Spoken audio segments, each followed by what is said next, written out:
So, a very good afternoon to everyone present here, though most of the hall seems to be empty by now, and we understand that very well. It's close to lunchtime. Nonetheless, welcome everyone for this discussion, which is around the NCF, which is not just a critical, but a very important step towards changing the world of education as we know it. And I am honored to have such distinguished panelists here. And the best part I tell you about this, all of you, is I am not in the hot seat for once. So I think that is what is going to be most enjoyable for me. So without further ado, I think NCF, NEP are documents that have been talked about now for more than a year, for a couple of years. There is much talk around it. But it would be great if we could start with understanding your views on what is the most important aspect or the most significant aspect of the NCF 2023, and how do you think it will change the school education? So, I don't know, anyone can, I leave it open to the panelists to start. Anyone can take the lead on this. Good afternoon to everybody. I think the National Curriculum Framework is extremely important because that's the framework of how the policy will be implemented. And as far as school education goes, I believe that the emphasis on two things. One, on experiential learning, and the second, on interdisciplinary or multidisciplinary education is something that I think is most relevant, and also the focus that will be on teachers' training. So these are three aspects as a school leader I think are very important. And if you look at the framework, I've gone through at least the framework of the foundational stage in great detail, and I think it is extremely well planned, and if it is executed in word and spirit, schools are going to benefit a lot. Thank you.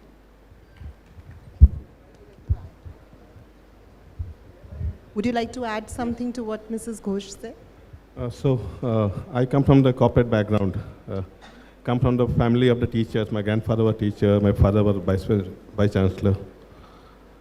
My own learning, and I set up in Reliance Corporate University as well. So I always believe that learning happens in the field. So this as a policy has been long due, I will say.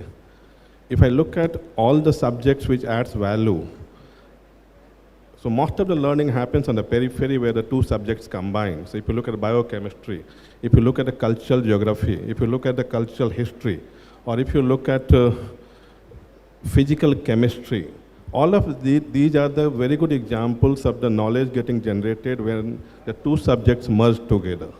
And that's why I believe that this is the very, very right policy. And it's a long due for India. It should have happened long back. Anything you would like to add, Mrs. Gupta? Yeah. Good afternoon, everyone. First of all, I am really nervous. It feels like to me, in front of all dignitaries from higher education domain, as if a kindergarten child has been told to be on stage and recite a poem in front of all. So, apologies in advance if I give some kind of misinformation or if something doesn't resonate with your point of view. When I talk about NEP, when it came into play 2 years back, it's an elaborate, though it is not elaborate when we talk about NCF, it was 62-page policy, and now 628-page NCF. So basically NCF is telling us how to implement NEP, which was like coded over the draft, which was like empirical formulas, if I talk in scientific terms, which is not like easy to implement. NCF talks about the step-by-step guidance, how we can implement it at school level. And it seems to me as if like 2 years back, we were landed in front of a nursery, all greenery around. It seems beautiful. And now NCF, when NCF came into play, Rather, it is just a draft right now. So we have been asked to take a stroll around the nursery and to pick the chosen one. And if I talk about the best part of NCF is this multidisciplinary approach. It seems to me like a bouquet, chosen one, chosen flowers. So I have a big bouquet in my hand, which has all lovely flowers, but my concern as an educationist. Will this single rose out of bouquet survive? Will this single lily out of this bouquet survive? This all seems very fancy, all seems very wonderful, but as an educationist, as a principal, I face many challenges. When NEP came into play, I was very enthusiastic. Last year, I think I implemented all the parts at my level, as per my knowledge. I tried to implement each and every aspect of NEP. I started with vocational skill clubs. I started with each and every, even at that foundational numeracy we talk about, I started each and everything. The biggest challenge was class 11th. Students asked, ma'am, we talk about PCB, PCM, can we opt for BHE? Now what's that? Biology, history, economics. How can I give? If as a principal, I am myself not convinced what career assurance I am able to give to my students. How can I ask that child to pursue? Even my own daughter right now, she is in 12th. Last year she was in 11th. She asked, Mama, since child tends to take the liberty, since she is in my school, can I have all chosen subjects? She wanted to have biology. Right now she is a medical student. So she wanted biology. She shrinks from physics. So she was not willing to have it. And all of us know that. Otherwise, all those students who appear for NEET exam, physics remains the biggest challenge. If I talk about education abroad, biology and maths are self-sufficient to impart, to get education in medical sciences. But in India, we are still struggling with PCB. So if at school level, I'm ready to give options asked by my students as per their choice. So all the people, again, no offense, all the people from higher education domain, I really need your guidance. What career option? People from medical fraternity, will a child who has not studied physics be selected for medical exams or a medical course? Or will any student, like we talk about CUT, but still we are going on for traditional courses because nobody is clear about. While driving all the way from Dwarka to Greater Noida, it took me around 1.5 hours. Sorry if I'm taking long. I saw lot many hoardings from universities. Everybody is trying, they have jotted down their points, all the plus points, what all qualities, what all facilities you are offering. Everybody is boasting about the infra, how many acres of land, all the alumni who have got good placement. But right now, on this platform, my biggest concern as a principal is I am representing all the students of my school and all other schools in the vicinity and other India. My question to you all is, the way even a rickshaw puller knows what is GST, it is not confined to all the people from finance domain or economics domain. Everybody knows whether he or she pays it or not, but they are aware what is GST. So now, students and the parents, as a layman, not as an educationist, I want all of you that this responsibility goes to you to make that word of mouth loud, to voice out what career options any child can have in your university if the child opts for this particular subject combination. So I would request you all, if I somewhere resonate, if some idea of mine you find it suitable, kindly work in this area, because with these changes right now, all of us are in a transition phase. Everything is hit and trial. But our students, they don't know what to do, how to do, and I'm sorry to say, even we are also not sure if we try to guide them what subject combinations they can take further. Thank you. Thank you, Mrs. Gupta, for highlighting the challenges that as school educators we are facing.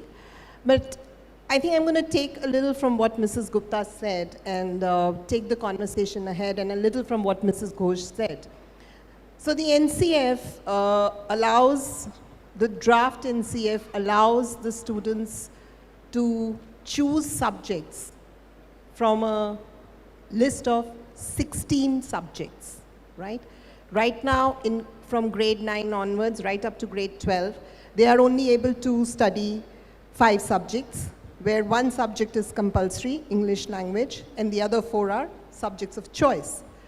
So the NCF allows the child to choose from a list of 16 subjects across 8 curricular domains.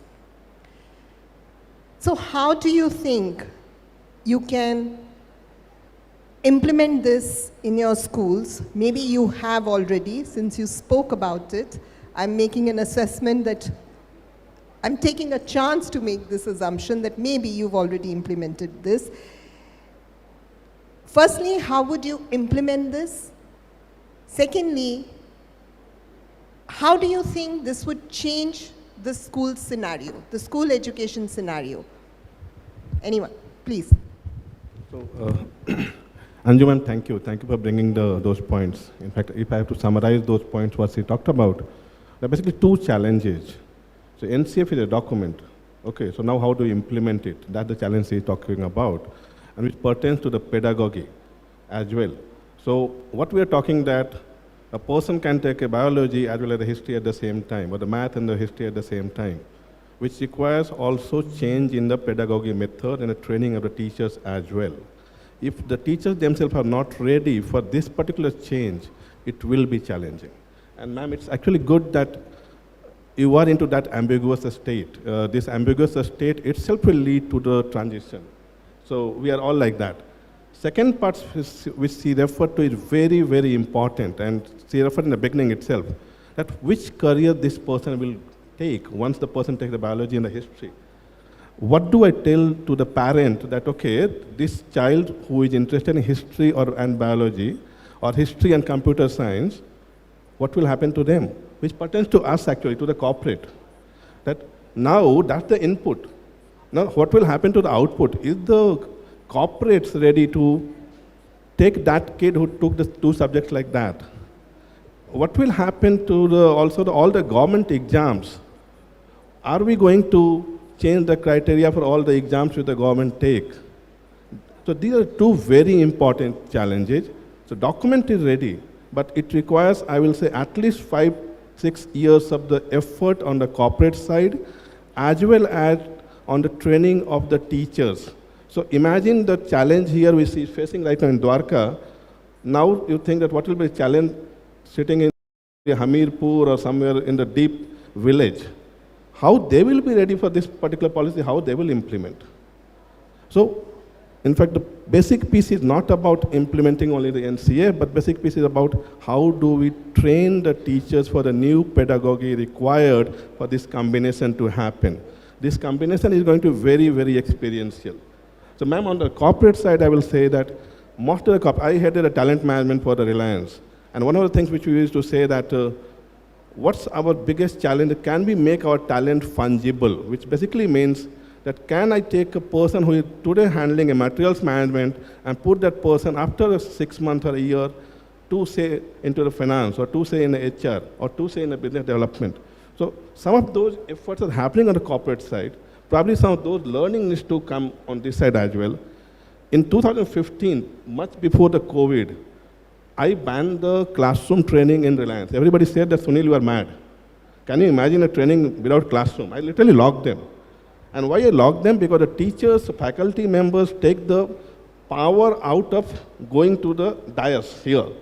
So everybody, a student, you are the faculty enjoys power. And now I tell this person, why I did that? Because I wanted to promote digital learning. And I knew that classroom is like addiction. Unless I'm taking the addiction out of the table, people will not get used to the new method. And probably the same thing will also happen to this one. That even the teachers who are used to teach in a particular manner earlier, they will have all those biases. And probably, ma'am, you are really brave that you are taking the initiative. And everybody needs to be as brave. I will say, forget about what will happen to the career. Nobody has seen that 10 years, 5 years. If the student have taken that plunge, believe in that plunge, it will happen. It's a very good step. It will happen. I couldn't agree more with Yeah, you. absolutely. I think more than the NCF, it is us as educators who have to take that risk and bring about that change. So couldn't agree more with you. If I may add to what he had to say, I think the challenge is not so much about the pedagogy as the structural changes that we will have to make in the organizations in the schools. Because when you have to create timetables and you have to give all these combinations of subjects, that is one of the challenges when you're going to implement a multidisciplinary course in the school. We have already done it, and much before the NEP has come into force or has been designed, we at our school have allowed, as per the CBSE policy, this kind of a multidisciplinary subject combination to be taken. I have students who have maths, chemistry, no physics, but they have history, they have psychology, and they already are in consultation with their career counselors who have told them what is the path ahead for them. It may be something which is very new in India, but please remember that if you're doing a course like you do, IBDP, or if you're doing a Cambridge school level course where you're doing AS levels and A levels, these kind of combinations are not new, because you don't have a very compartmentalized course in these boards. You don't necessarily have to be a student of science doing a PCB or a PCM, or a student of humanities only doing humanities subjects. So for people like us who've been experienced in both the Cambridge as well as the IB methodologies, we understand that this is possible and that combinations of this should be given, and a lot of universities have started foundational courses in liberal arts and foundational courses where they offer a gamut of subjects, and the children are actually counseled and told what combinations they can take. For instance, I was with some career counselors who were counseling children to take subjects like psychology, biology, and history. And for your information, this is probably one of the most sought after combinations abroad, because if you want to go for certain careers, you might want to take these 3 subjects. So it's not so much about the combinations, it's about the philosophy in the school as to how much are you willing to adapt, how much are you willing to make a change in your structure so that you can accommodate all this. It means expense in the school level, because you will have to probably appoint even teachers to teach just a handful of children, and then you start wondering, what am I going to do with this teacher who's going to teach legal studies and political science only to a handful of children and will not be able to teach any other subjects? So how do you justify that? Yes. So yes, these kind of challenges are definitely there at the management level. But if you look at it from the point of view of students, it's an excellent thing to happen. Because I have come across a lot of students in my experience who are very good at various subjects. And why should we limit them to doing only 2 or 3 subjects because they form a combination? So I have had children who have said that I really want to do all the sciences, but at the same time, I'm so interested in history, I'm very interested in music, and why shouldn't I be able to take that and do well? And we all know stories of musicians who are computer scientists or who are working for the NASA and yet pursuing music or art at some other level. So I think all this is possible if we decide to plan something. I think there's a gentleman who has a question there, Mrs. Soni. Okay, so before we take your question, I'm going to change the design of this conversation here, and I'm going to come to the higher people sitting here, because I am making a fair assumption, I hope, that you're all either from the school or the higher education institutions. So I think Mrs. Gupta, when she spoke about her, when she gave her opening remark, she spoke about that she's looking for support from the higher ed institutions, right, to be able to implement NCF in its true meaning. That brings me to the question for the audience: what kind of skills and competencies do you look at when you are taking students into universities, higher colleges, or when you're looking at hiring them? Because the world that we are living in is a very VUCA world. The professions that were there about 10 years ago probably are no longer relevant. So what are the skills and competencies that you're looking at? Anyone from the audience? Can we have a mic? I can see a couple of hands up.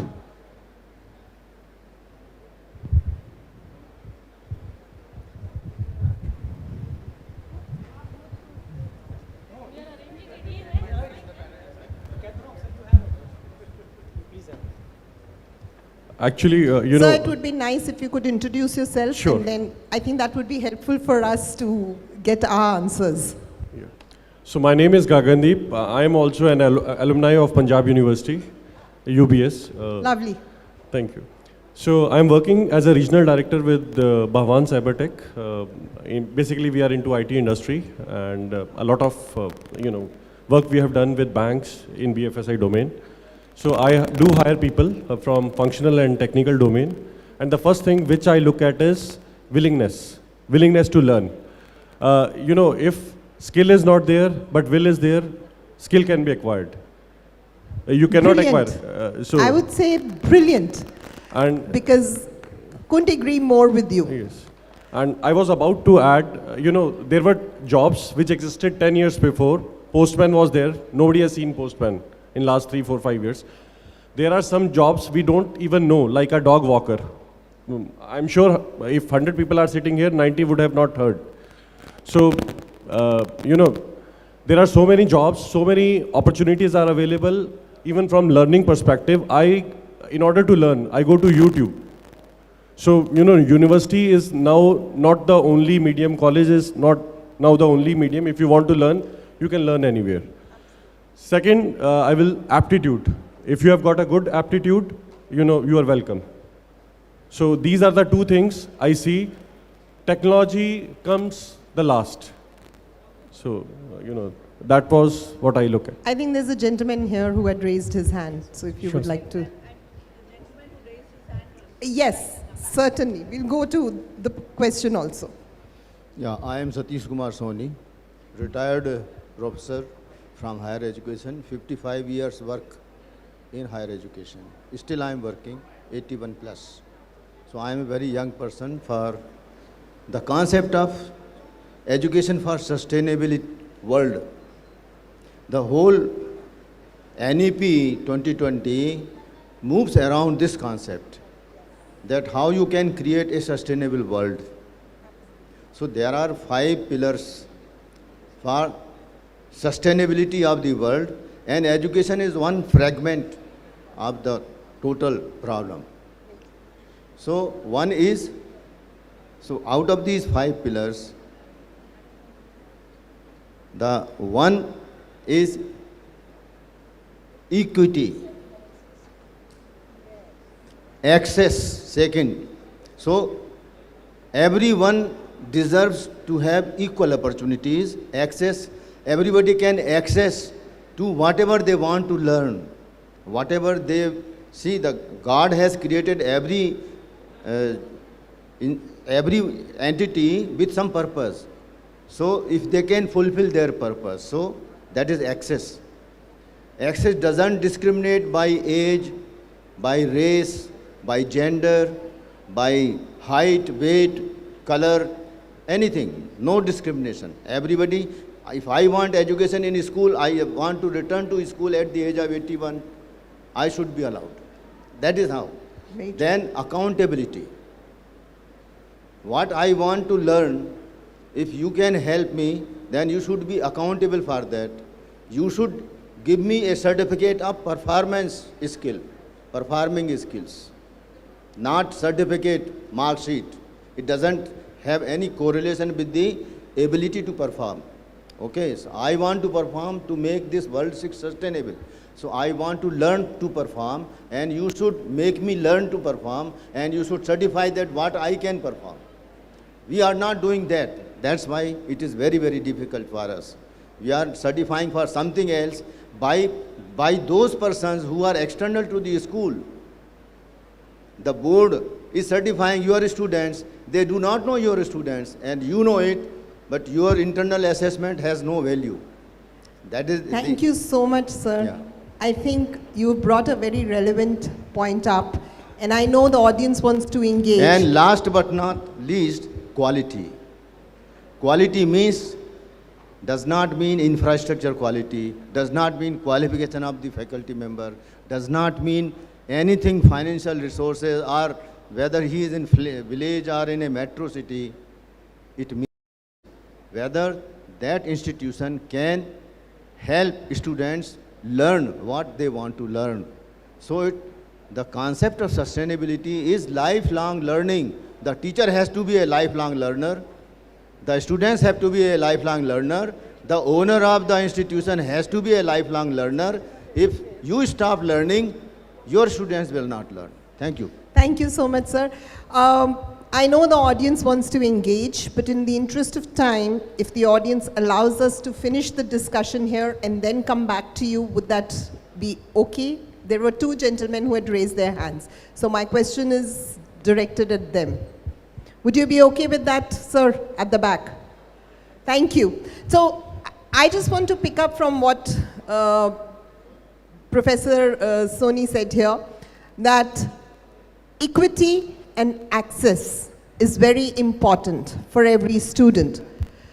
So how, if I could request the panelists to give us a little insight into how you assure or how you make it happen in your school that every student, irrespective of the background or the abilities that they may have, they get an equal opportunity in your schools. That would be lovely. May I? The first thing is to keep the numbers small. You've got to reach the last child in the class. Differential education, because without that, it is not going to happen. You need to know every child and the potential of every child in order to be able to give every child what he or she wants. And also provide the opportunities for children to explore these things. Because if they do not explore, if they're not given a chance to experiment and to find out what is the thing that they're good at, it's not going to really happen. So I think it needs a very different kind of planning, right from the infrastructure onwards to the kind of people whom you appoint. So there's a lot that the management has to take care of. If you want to establish equity, you've got to have a continuous teachers training. Without that, you're not going to achieve anything. And I'm very happy that the NEP has come the way it has come, because whatever is in the NEP is what we've been doing. It kind of reinforces that we have been doing the right thing in progressive schools like yours and mine. At least I can speak for that because I know both the schools well enough. So, you know, it is about creating the opportunities in the school, not only for the academics, but also for extracurricular activities, for sports. Because today, a child who is passionate about playing the tabla can become a Zakir Hussain, and a child who is really passionate about playing cricket can be a Tendulkar. He doesn't have to necessarily be an IITian or a postgraduate from an IIM in order to make it big. So, and don't we know the stories of so many startups, and as one of the gentlemen in the audience pointed out, the careers are not like what it was. In our time, it was so limited. You either wanted to become a doctor, a lawyer, or an engineer. And if not anything, and a teacher if you're not good at science and maths. Teacher ban gaya. So that was so what probably it was. That's why all of us are here. Maybe Yeah. we were not good in science, maths, and I don't know. I won't say that. I don't know. agree to that. But yes, There are very few who are like us, Sirfiras, who have become teachers by choice, no regrets. Of course, there are some teachers by choice, and of course, no regrets. I'm just tempted to change my hat from a moderator to the speaker. May I, with the permission of my panelists? So, I think Brinda ma'am spoke about teacher training. And she also spoke about that every child needs to be given the opportunity equally, whether it is in the academics or the extracurricular. And every teacher needs to know his or her learner to be able to provide that opportunity. So I think somewhere, it's more of a reflective question that I have for everyone here in the hall, including my panelists. Somewhere, we are responsible for creating the boundaries that we create by terming arts and sports as extracurricular. The way, I think, at Shiv Nadar School, the way we look at it, there is no extracurricular subject. Every subject is a part of the curriculum, whether it is arts, sports, maths, science, English, Hindi, history. And part of the daily timetable, if I may add. It is a part of the timetable. Even well-being is a part of the timetable, because mental health is another very important aspect of a student's life. I would say every individual's life, but since we are talking of schools, I would say it's a very important part of a student's life. Sorry, if the panelists would like to add something to the previous discussion, please. So I will. So beautifully said that we have imposed the boundary. In fact, NAP is about boundaryless education. Yes. And what Brinda ma'am talked about, one piece about the small class age. There is the one place I will say that if we can make use of the digital democracy, let me put it that way, this artificial requirement of the small class can go away. And how that can happen? So, in fact, it's not my thing. One of my boss, David Selchen, he was a PhD in neuroscience. He talked about a learning funnel. So just imagine the first part of the funnel is insight. Second part of the funnel is motivation. Third part of the funnel is content. And that's what Mr. Chaudhary talked about, the access. Fourth part of the funnel is the practice, and fifth is the application. So far, what has been happening, there was a war for the content, that some professors' notes were more valuable than some other professors. Some teachers' notes were more valuable from some other teachers. But today, that war is over. Content is not an issue.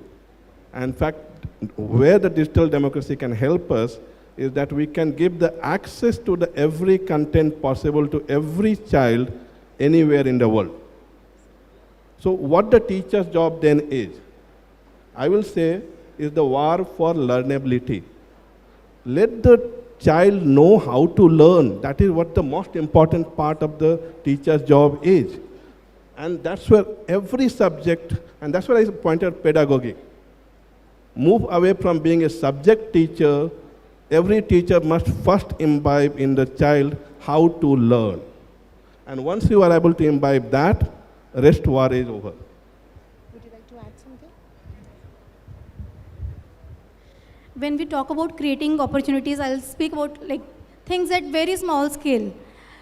Because all schools are not same. Earlier I was also associated with big schools, big banners, big infra. But right now I'm associated with a school where children come from humble background. So my working methodology and my thought process right now is to provide opportunity to a person with nominal resources, with no resources also. So at school level, if I talk about starting from the junior classes, the way we used to have in traditional setting, each child is asked for his choices, his interest areas. And as a principal, I ensure that the same choice is given, not some other option is imposed. That I ensure.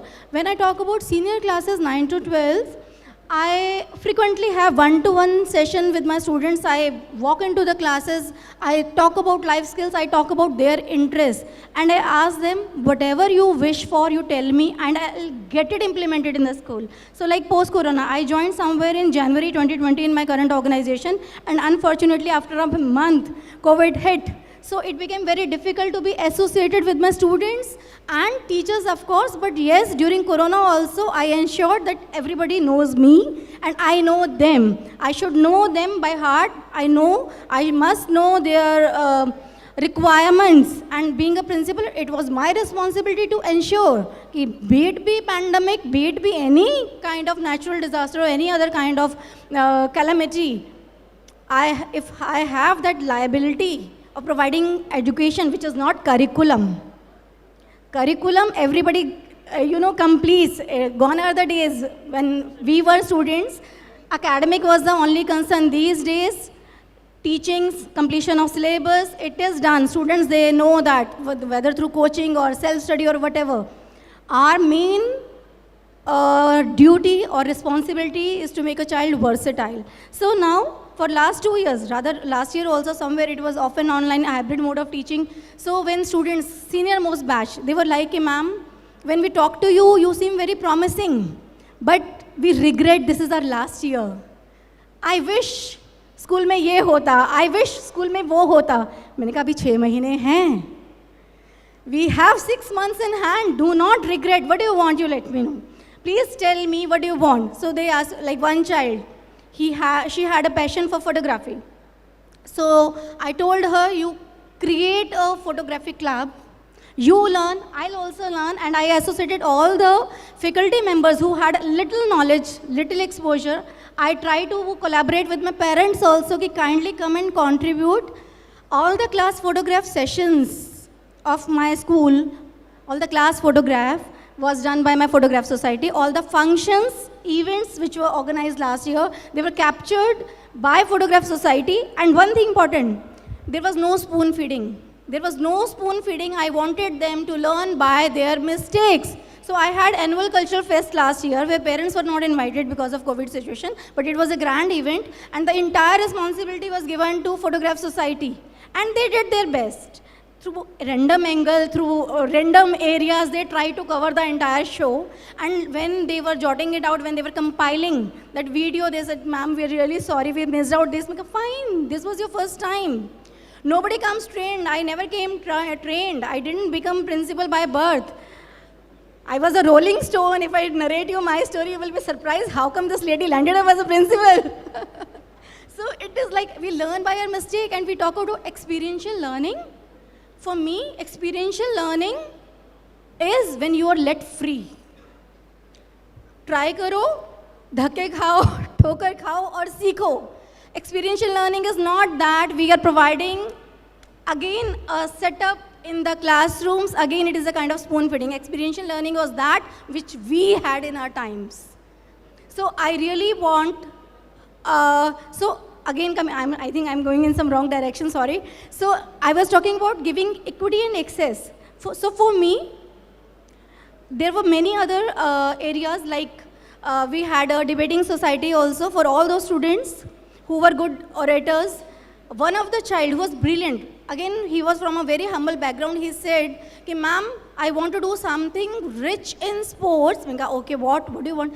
I want to meet our sports minister. And I want few proposals, few advices, what can be done at school level. Okay, you are more than welcome, please do. So this kind of opportunities, and at times I'm mesmerized to see their confidence. I think at their age we were nothing. We were nothing. Believe me, these days at times when students, they speak to us, it seems to be a challenge.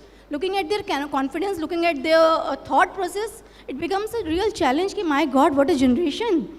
So, and providing opportunity, if we take it personally, and if we are keen, the way sir said, when they seek a student in their institute, so they want the aptitude. So this aptitude and attitude, it matters for all. For the student also, for the teachers also, and I think right now, for the teachers and all other stakeholders, it is a must, because I think the biggest responsibility right now, we have to untrain ourselves, that set of instructions which are engraved in our minds, it is very difficult to come out of that because, like, again, I'll come to that point. As ma'am said, ma'am, in international board and Cambridge curriculum, we know, foreign universities, this is tested and tried for years. We can give any random subject combination, but I, being Indian, I don't want brain drain. I want to keep all my brilliant stuff here. They will be here because there are a lot of opportunities today in India too. So this was my concern. A lot of universities which are being set in India. Yes, ma'am, of and course, a lot of of course. opportunities, both education-wise and job-wise in India. And when I talk about IB and CIE and giving us that kind of a thing, when you look at it, it's about what we have taken. And you know, it's because if you look at our present system, everybody knows about why we were, this was thrust on us, it was imposed on us, right? Which was only producing clerks in the offices. Whereas now is an opportunity for us to change all that. And I think the time has come to change. And if we start not only at the grassroots level in schools, but also in the higher education, if the change is going to happen simultaneously, there's a very, very bright future for our students. Definitely. I think this is something that has come to us like a breath of fresh air. I think we should wind up because we are running short of time. While I'm enjoying this conversation very much and don't want to end, but of course the organizers have slapped a 30-minute slot on us. So I'll just quickly summarize what I heard and what I interpreted as the panelists spoke and what the audience shared. I think what is important for us to remember is that we've always had a national curriculum framework. It's not that there is something new that has come now in 2023. With due respect to everyone, all the policy makers and the implementers, I think somewhere our own understanding of the national curriculum framework was a bit convoluted. If I may take the liberty of saying this here, national curriculum always said the things that the National Curriculum Framework 2023 is talking about. It is about how we as educators and executors and implementers interpreted it and applied it to our context. Let's not forget, we are a country which has huge numbers. So it's not so easy when we talk of implementation. So with due respect to everyone, I think all educators have been doing a phenomenal job. And I think I want to also stress on what Mr. Singh said about building student agency, giving the students the freedom to choose with accountability, as Professor Soni said. And experiential learning is not creating a setup in the classroom alone. It's about actually helping the students work in the real life, like Mrs. Gupta encouraged her photography students.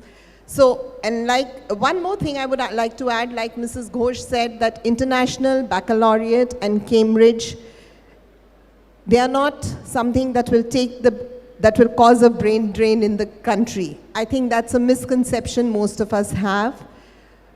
IB and Cambridge are frameworks. Like our national curriculum framework, IB and Cambridge are frameworks which allow the student to learn as the student would learn best. So there is no harm in a student pursuing IB. It's not going to take the student. No. The idea is not to say that you're wrong, but the idea is that it is a fact. In fact, my school is only a CBSE school. Let me tell you, it's a fact. For a very, very long time, I thought the same way as you did. It is only when my school became IB authorized school and I dived deeper into what IB means, did I realize how wrong I was. So there is no apology here. We are all learning. It's about lifelong learning, as Mr. Singh said. But thank you so much. We've been talking about skills and competencies for quite some time now. I think it is very important for us to hear from our panelists one last think of any example that they have implemented in their school, which maybe we can take back to build the skills and competencies of our own students? I just want to say, I'm very happy, in fact, to share this, that we are the first school in India to be granted affiliation by the CBSE to the Skill Hub. So we have implemented this. Yes, we are a center for the CBSE Skill Hub. We are also the first school to become a Khelo India center. So we have, because we are a school which has the wherewithal to have many sports going on in school. So we have an independent lateral body functioning in school as the Gyanshri School of Sports.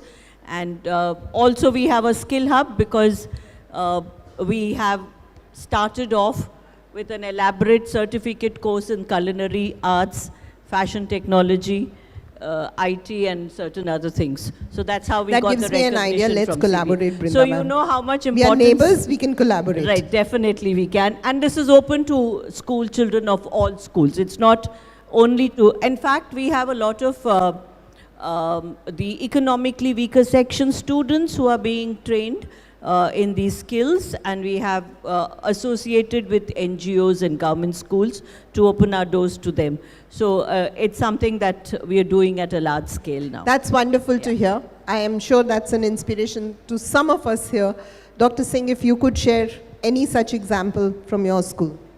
So I will share my two learning experiences, two professors which I marvel. One is Professor Padmini Srinivasan from IIM Bangalore. She taught me accounting, and accounting was not my core area till my PhD. And I thought probably I will get C grade or B grade in that. So how she started, she said, students, don't mind whether the debit goes right or left, credit goes whichever way. First, for few classes, just maintain one discipline, write it on one side, whichever you want. And then how she took the exam. So we all would have played the business game, right? So she divided the class in a group of 5. And there are simple rules. The banker, whoever will be the banker in the game, will have, say, 1 crore rupee. And in the step 1, banker distributes some money to the remaining 4 players. And you play the game for 5 rounds. And you have to do not in a classroom, in your hostel rooms. Play the game for the 5 rounds. Prepare your ledger statement, prepare all your financial statements, cash flow, P&L, everything. Come to the exam hall. We thought, then what will be the exam about? Exam was like, in the 3rd round, government have changed the tax norms for certain types of properties. Now change wherever it impacts. So, and I scored A+ into that one. So, but this was a very unconventional way of teaching accounting. Another professor which I marvel is Professor M.R. Rao. He was a Nobel equivalent of mathematics. He got that one. In mathematics, you don't have a Nobel Prize, so he got the equivalent. So he taught us OR. He said, I'm not going to give you anything like a solve the simplex equation or anything. I will just give you a case study, just form the equation. Because in the real life, you will get the software to solve the equations. But can you form the equation? Because in the life, nobody will form the equations for you, and that's the major challenge. That was a different way of teaching again. In most of the places in the colleges, they give you different kinds of equations to solve. Here the professor is saying, no, I will not give you an equation to solve, you just form the equation. And these are the 2 examples, I will say, applies to the pedagogic changes which I'm talking about. That is true experiential learning. Mrs. Gupta, if you would like to share another example apart from the photography club. Ma'am, I focus more, right now I am emphasizing more on making my students entrepreneurs. So I push them a lot to come up with new ideas, with innovative ideas, to have startups. I collaborate a lot with my parents because I think that they are the biggest resource for me, and also with the localites, because I truly believe it's not about the big industries, even the small scale industries do wonders if you have innovative approach. So last year I had though I did at very small scale, I organized a trade-off fair for my senior school class students. So they came up with their, homemade products, their own products, and they were not very conventional products, bakery products, this and that. One group which actually made a very good thing which actually appealed to me was serving beverages in edible cups. So those cups were made up of wheat grains, and if you are able to, if you want to eat, you can have it, otherwise you can simply throw it for the birds and animals. So that was one good thing. So now again this challenge has been given. So rather I asked them to have the budget planning for the school. Whatever expectations they have, I want them to, I give the realistic project. Okay, whatever you want, just jot out the points, what has to be done, what investment it will ask for, and how will you manage it. So this kind of experiential learning, because I really want, whatever we experience in our times, my students should not experience. Like I'll cite a funny example to you. When I wanted to be a doctor, but circumstances were like, I lost my father at very young age, I could not be a doctor. I pursued graduation. Somehow I managed to have 2-year computer diploma course, DOEC A-level diploma course. And with that course, I went for a job in an MNC, and it was like, I came to know there that whatever I have studied does not even exist in the market. Windows appear to me like 8th wonder of the world. So I really don't want that my students should get that kind of surprises or other panic attacks. So we should give them practical training. We should make them professionally competent. So when we talk about experiential learning, let it be the complete project. If they want to run a startup, they should know what requisites will be there, what kind of energy they have to put, what kind of investment they want. So they should be realistic in their approach. Thank you so much. Thank you so much. I certainly am taking a lot of learnings back that I'm going to try and implement at my school. If I have the permission of the organizers, can I take 30 seconds more? Thank you. So just changing my hat from that of a moderator to a speaker with the permission of my panelists, and just want to share what we have at school is the internship program for students from grade 10 to grade 11. So just after the boards finish, they don't sit at home for that 1 month waiting for the result before coming back to school. I have my grade 11 in school. The entire month of April and May, they engage in internships in the real world, where whatever they aspire to be, they go out into the real workspace and see what it is like. I think that helps in building the skills and the competencies that we've been talking about. And I'm very grateful to my parent community who opens up their offices and homes for these children to actually experience the real world. The other program that we have at school is called the Capstone. It's a year-long program for grade 10. Grade 10, the board class, certainly. They do wonders. Sorry if I'm sounding a little arrogant here. They do wonders with the board results, certainly. But year-long, they engage in a project which is called Capstone. It's a collaborative project where they identify a real-life problem and try and find a solution to it. Just to share with you what kind of projects these are real, actual problems in the society that they're trying to address through technology, through art, through different mediums. And just to give an example, if you would have read in the newspapers a couple of months ago, there was a feeder created by grade 10 students using artificial intelligence for stray dogs to have water in the streets. And I'm very proud they got a mention in the newspaper, and they were able to put those feeders around the city, Noida. So thank you so much, panelists. It was a wonderful conversation. Don't want to end it, but with respect to my organizers, with respect to Professor Irfan Rizvi, thank you so much for giving us this opportunity, and thank you, audience, for being such a lovely audience. I owe you a question. Not going without that. Can we have a mic for him, please? Sorry, I know Brinda ma'am has another commitment, but I'm sorry, I can't do this to him.